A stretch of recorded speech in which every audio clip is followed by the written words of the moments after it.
Hey there, Gregan here, RLCS analyst and former world champion coach. Warm-ups are an important part of getting you ready to play your best in a tournament, a scrim, or a ranked session. Warm-ups are personal and extend to before you even get into the game. To best prepare for a day of competing or ranked, you need to think about your morning routine as well as what you do in-game before you start a match.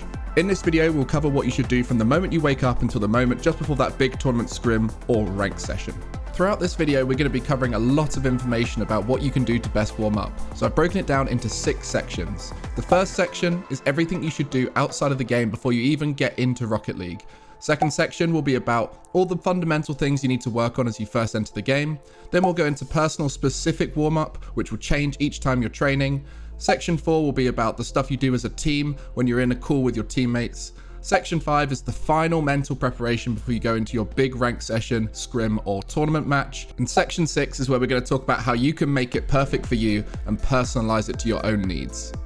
If you enjoyed the video, make sure to leave a like and subscribe. We'll be making videos just like this every week. And let's just get straight into the video.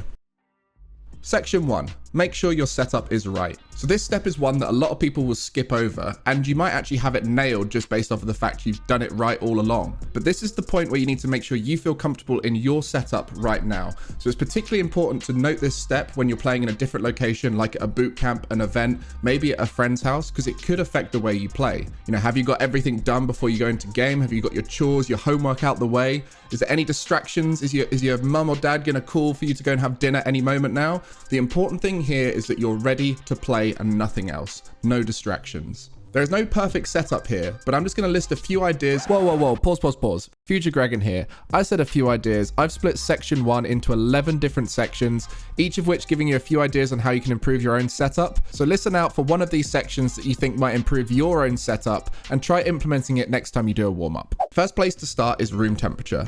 Have you got the heating on? Is it too hot? Are you going to get sweaty? It's actually quite nice. I might play like this in the future. Or is it too cold and your hands are going to start feeling stiff? Now, one thing to remember here is that when you get that adrenaline burst when you go into a high pressure situation, it can often make you feel cold as the blood from your hands will get dedicated towards your vital organs. So you lose that circulation in your hands. So they might feel a bit colder. So if you're just on the edge of being too cold, an adrenaline rush can be enough to make your hands feel cold. Have you got comfortable clothing on? Now, this is something that's always going to be personal. Some people like playing in jeans, other people like playing in trackies. Sometimes people find that if they're wearing smarter clothes, they feel better. Maybe even just doing your hair up nice and looking good and feeling good will make you play better. This is personal preference and maybe something to think about. Have you had a shower or cleaned your hands recently? Some people play better after showering, some people play worse after showering, so you need to consider that as part of your routine. And another big tip from me is try and clean your hands before you play. Once your hands are cleaned with a soapy hand wash, it gets rid of the grease on your hands. So when you start sweating, you lose your grip if you've got greasy hands. So a soapy hand wash can add to the grip on your controller. Have you got water or a hydrating drink within reach? There's been studies to show that people tend to stay more hydrated when they've got a hydrating drink within reach of them at their desk. Make sure to fill up a bottle of water or get a squash or a isotonic drink nearby so that you can drink and sip on it whilst you're playing.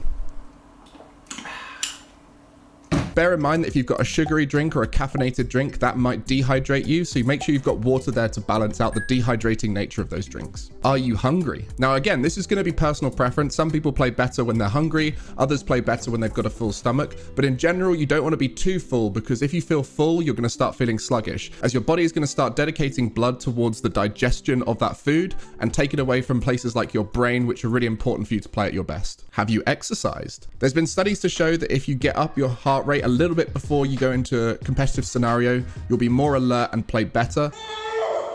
So maybe a little walk before you go into practice, or just doing a few star jumps and push-ups and some squats might help you get active. Again, this is going to be personal preference. If you're not a very active person, this might tire you out. So make sure you balance it based off of your lifestyle. For me, I'm a very active person, so I tend to have to go to the gym for an intense session to get the effects of this, but I go for a walk most days before I go into a stream or play, and it makes me feel better. Make sure the lights in your room are at the right level for you to play your best. You don't want light shining in your face. Make sure it's at a level that you can focus on your screen without distractions. Some people like playing in dark rooms, some people like playing with the lights on. I have to stream with lights on my face because of the way my camera works. And so it's not very comfortable when I'm playing on stream. I play so much better off stream when I don't have my lights on. Are you the correct distance from your monitor? Now, this is one that's really important when you're playing away from your usual setup because you'll have a general idea of where your monitor is in relation to your chair. But is it at the right height, the right angle, the right distance? There's a lot of pro players in bigger esports who make sure they measure the distance of their monitor so it's the exact distance for them. And it's really important that you feel comfortable with your controller on your lap or on top of your desk, whatever it is. So make sure you get used to the distance you play from your monitor. No unnecessary apps running in the background. This one's pretty simple. You don't want anything to be limiting your ability to perform at your best. If you've got lots of unnecessary things running in the background, it might affect the speed of processing in your game. So you might feel lag, you might feel input delay. So make sure you close everything in the background to best set you up to play your best. Music in the background? It's up to you really, whether you play music in the background, whether you turn it on loud, whether you turn it on quietly, whether you have rap music, orchestral music, or even if you really want to, you could put a podcast on in the background while you're playing ranked. Whatever helps you feel most relaxed and feel comfortable is really important. There's lots of pro players who use music in the background to help them, and other players who swear by not playing music in the background. So again, personal preference. And lastly, no distractions. This is probably the hardest one to plan, especially if your life isn't revolved around being a pro player, because there's always going to be distractions. Make sure you know when you've got free time, whether it be an hour or two, or let the people around you know that you're going to be focusing on that. Turn your phone on silent, get rid of that. Also make sure your family or flatmates aren't going to come in and distract you because that could really throw you off your game. Gregan, your dinner's on the table. Mom, I'm in an RLCS game. In summary, you need to create an environment that feels the most comfortable for you. At the end of the day, if you're comfortable, then it's perfect. Section 2. First thing you do in game. So you're now in game. What's the first thing you should be doing in Rocket League? Well, I recommend you just go straight into free play. Whilst in free play, just get used to the ball, hit the ball around, whatever mechanic for you is the most natural at this stage, just go for it. And just get used to the movement of the ball, get used to the speed of the ball, get used to moving around the pitch, ping that ball around as fast as possible. You can even use the directional movements that they've now added into free play and get used to reading that ball moving at speed. Now this section you'll want to do for maybe 5-10 minutes. You can even go as long as 30 minutes. But if you feel like you need to work on something specific or you want to go away and do more workshop or shooting practice, you can replace this with that. Whatever it takes to make you feel comfortable before you go into the next step is most important here. For me, free play is the key. For a lot of pro players, they spend a lot of time in free play. Some of them at this stage might even go into slow-mo where they use backers mod to slow down the game's speed, and that will help them feel even more comfortable.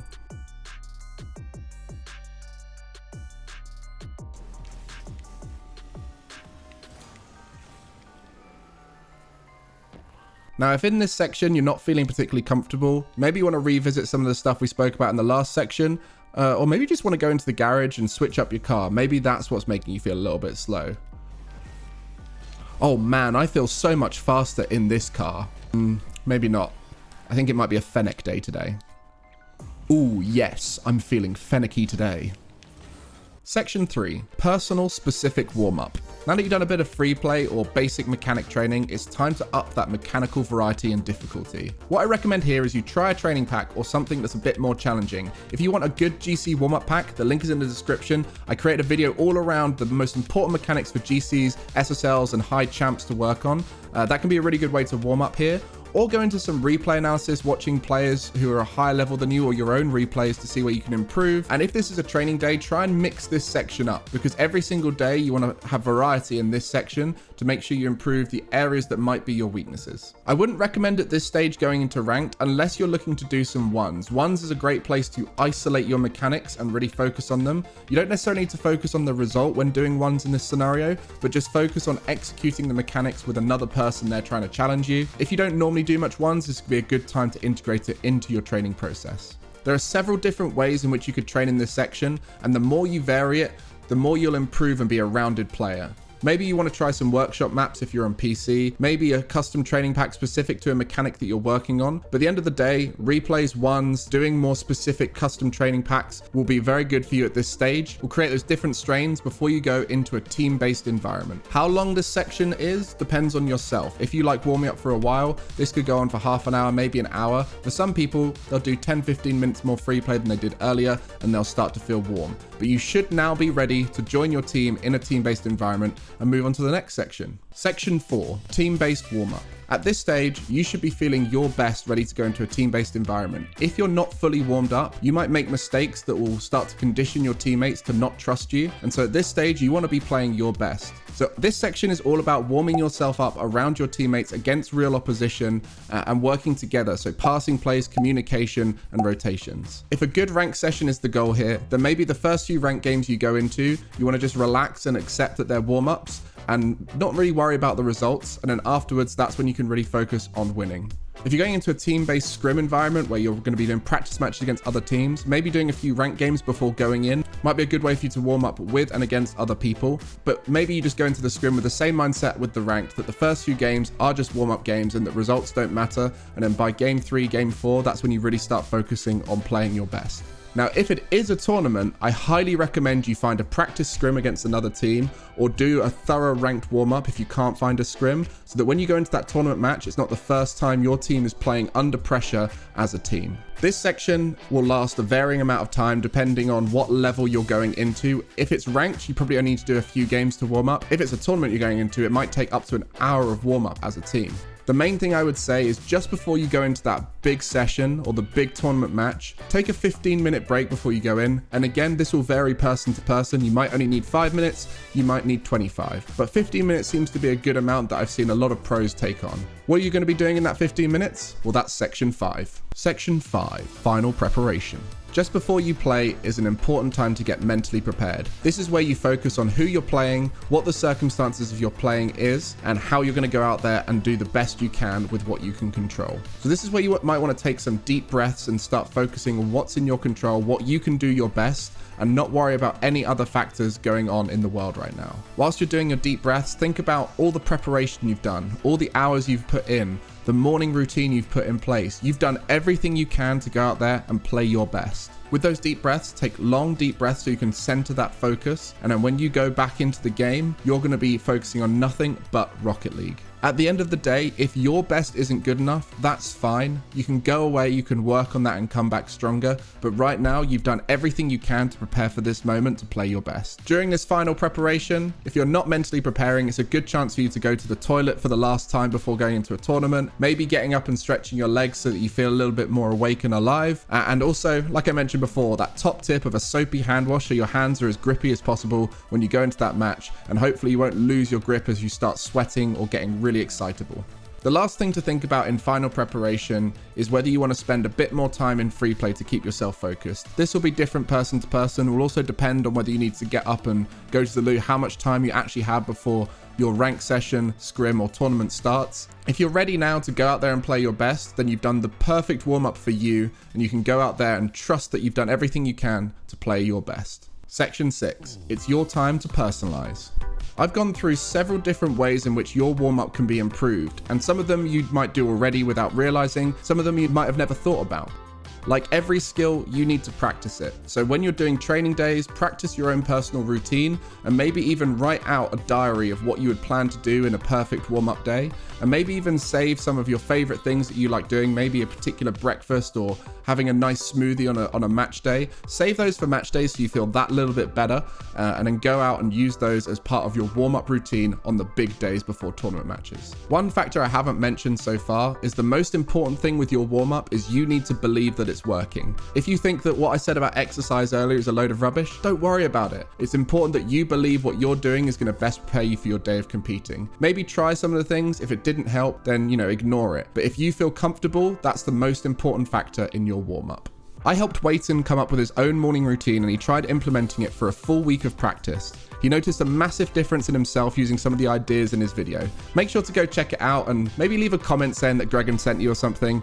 And what I want to hear from you guys is to hear what you've done to personalize your own warm-up. Join my Discord and I'll create a channel on there where you're all going to share your personal warm-up routines. I want to see what you guys are doing and you maybe get some ideas from each other. If you enjoyed the video, make sure to like and subscribe. Any questions, be sure to leave them in the comments. And if you want to ask them live, pop over to my streams where I analyze pro gameplay most weekdays and answer your questions from chat. Thanks for watching.